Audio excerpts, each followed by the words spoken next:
ನಮಸ್ಕಾರ. 6ನೇ ತರಗತಿ ಗಣಿತದಲ್ಲಿ ಅಭ್ಯಾಸ 3.2 ಸಂಖ್ಯೆಗಳೊಂದಿಗೆ ಆಟ. ಅದರಲ್ಲಿ ಪ್ರಶ್ನೆ 9.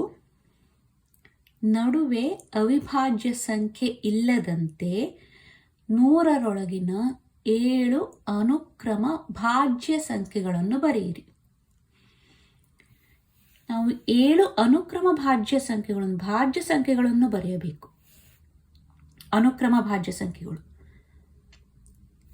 7 ಅನುಕ್ರಮ ಭಾಜ್ಯ ಸಂಖ್ಯೆಗಳು. ಆ 7 ಸಂಖ್ಯೆಗಳ ಮಧ್ಯದಲ್ಲಿ ಯಾವುದೇ ರೀತಿ ಅವಿಭಾಜ್ಯ ಸಂಖ್ಯೆ ಬರಬಾರ್ದು. ಆ ಥರ 100ರೊಳಗಿನ 7 ಅನುಕ್ರಮ ಭಾಜ್ಯ ಸಂಖ್ಯೆಗಳನ್ನು ಬರೆಯಬೇಕು. ನೀವು ಇಲ್ಲಿ 2ರಿಂದ ಶುರು ಮಾಡಿದ್ರೆ 2, 3, 5, 7 ಇವೆಲ್ಲ ಅವಿಭಾಜ್ಯ ಸಂಖ್ಯೆಗಳು. ಅಂದರೆ ಈ ಸಂಖ್ಯೆಗಳು ಒಂದು ಮತ್ತು ಅದೇ ಸಂಖ್ಯೆಯಿಂದಷ್ಟೇ ಭಾಗಿಸಲ್ಪಡುತ್ತದೆ. ನಮಗೆ 89ರವರೆಗೂ 7 ಅನುಕ್ರಮ ಭಾಜ್ಯ ಸಂಖ್ಯೆಗಳು ಸಿಗುವುದಿಲ್ಲ. 90ರಿಂದ ಭಾಜ್ಯ ಸಂಖ್ಯೆಗಳು ಸಿಗುತ್ತದೆ. 90 ಇದು 2ರಿಂದ ಭಾಗಿಸಲ್ಪಡುತ್ತದೆ, 5ರಿಂದ ಭಾಗಿಸಲ್ಪಡುತ್ತದೆ. ಅದರಿಂದ 90 2ಕ್ಕಿಂತ ಹೆಚ್ಚು ಅಪವರ್ತನ ಹೊಂದಿದೆ. ಆದ್ದರಿಂದ ಇದು ಭಾಜ್ಯ ಸಂಖ್ಯೆ. 91 3ರಿಂದ ಭಾಗಿಸಲ್ಪಡುತ್ತದೆ, ಇದು ಭಾಜ್ಯ ಸಂಖ್ಯೆ. 92 ಇದು ಭಾಜ್ಯ ಸಂಖ್ಯೆ, 2ರಿಂದ ಭಾಗಿಸಲ್ಪಡುತ್ತದೆ.